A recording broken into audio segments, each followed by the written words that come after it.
मंदिर में दर्शन और शॉपिंग करने के बाद हम लोग चले आए पेट पूजा करने के लिए। तो हमने एक रेस्टोरेंट चुना ऑनलाइन और वहाँ से हम लोग खाना खाने के लिए गए। खाने का ऑर्डर देने के बाद यहाँ पे चाय की चर्चा वाली बातें चल रही थी और ये हमारी किशोरी जी, रवि भैया, जीजा और अंतिमा की और दीदी की आपस में ढेर सारी गॉसिप्स चल रही है। मैं उनको रिकॉर्ड कर रही हूँ और हमारी जो किशोरी जी हैं, इन्होंने ये बीच बीच में बस अपनी कमेंट्री कर रही थी, बीच बीच में ऐसे अपने संवाद विचार प्रकट कर रही थी जिसे सुनकर सभी लोग हंस रहे थे। मेरी और कान्हा की नोक झोंक एक तरफ थी, सारी दुनिया एक। लोगों को बातों से फुर्सत नहीं थी और हमें लड़ाई से। फ़िलहाल ये लड़ाई ऐसे ही जारी थी जब तक हमें खाना नहीं मिल जाता है। तो जब तक खाना नहीं आ रहा था हम दोनों ऐसे ही टाइम पास कर रहे थे। सब लोग अपनी बातों में लगे थे, मैं और कान्हा अपनी ही दुनिया में अलग लगे हुए थे। आखिर मौसी होती क्यों है? तो फाइनली मेरा और कान्हा का इंतज़ार ख़त्म हुआ और खाने के लिए खाना आ चुका था। खाना सच में ही बहुत टेस्टी था और मेरा तो बस पूछिए ही मत। मैंने बड़ी शिद्दत से अपनी प्लेट को देखा और खाना शुरू करा क्योंकि मुझे बहुत तेज़ भूख लगी थी।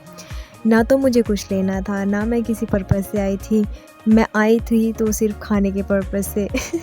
हम लोग पहुंच चुके हैं विनोबापुरी मेट्रो स्टेशन, जो वहाँ से सबसे पास था और इसके बाद हम लोग सीधा घर जाएंगे। वैसे आप लोगों को दिख ही रहा है कि सारा मेट्रो स्टेशन खाली हो चुका है क्योंकि रात के बज गए थे 11:30। वहाँ से निकलते निकलते हमें काफ़ी टाइम हो गया था। इसके बाद हम लोगों ने ली अपनी अपनी टिकट्स मेट्रो की। यहाँ पे बीच में गॉसिप्स चल रही है।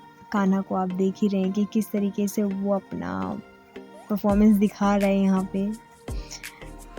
बहुत ही बिजी हो गया था इस चीज़ में वो और इसे ही सब देख रहे थे, मतलब हम लोग। उसके बाद हम लोग मेट्रो में बैठ चुके हैं। मैं बस इनके लिए एक ही चीज़ कहना चाहती हूँ कि कहते हैं ना कि आपके जो बड़े हैं वो आपके दोस्त होने चाहिए और हमारे जीजा भी कुछ इसी तरीके से। एक्चुअली मैं उन्हें जीजा भी नहीं कहती, मैं तो भैया कहती हूँ, बिकॉज़ वो भैया के रूप में ज़्यादा अच्छे लगते हैं। एक बड़े भाई की तरह ही ट्रीट करते हैं और सच्ची कह रही हैं, बहुत अच्छे इंसान हैं। आपको हमेशा एक बड़े भाई की तरह ही गाइड करेंगे। उन्होंने कभी हमें साले नहीं समझा और हमने कभी उन्हें जीजा नहीं समझा।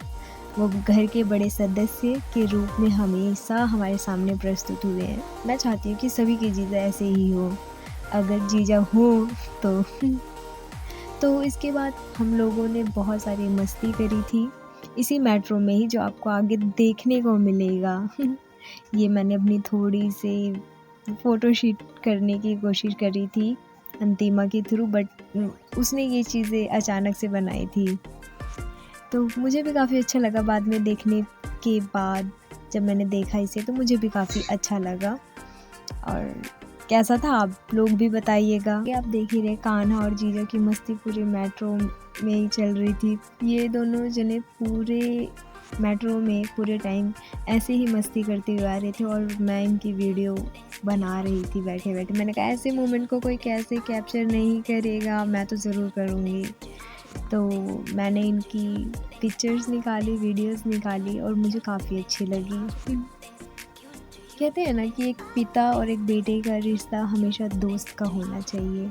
अपनी तरफ से जीजा जी पूरी कोशिश करते हैं कि वो कान्हा के दोस्त ही रहें और हमेशा रहें, जिससे उनका रिश्ता काफ़ी अच्छा बना रहे। अगर आप अपने बच्चे के साथ हम एक दोस्त की तरह रहेंगे तो वो आपको अपनी सारी प्रॉब्लम्स के बारे में बताएगा, अपनी सिचुएशन के बारे में बताएगा। तो इसलिए अपने बच्चों के साथ एक पेरेंट की बजाय एक दोस्त की तरह रहिए। रात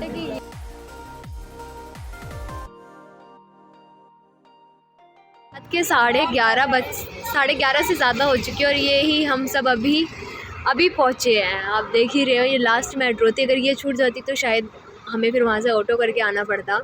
तो ये लास्ट रिक्शा बचा है। आप देख ही रहे हो पूरा खाली हो चुका है ये। यहाँ पे एक भी एक्स्ट्रा रिक्शा नहीं बचा है, सिर्फ हम लोग हैं और ये हमारे नसीब में आखिरी रिक्शा था। चलो बाय बाय सभी को।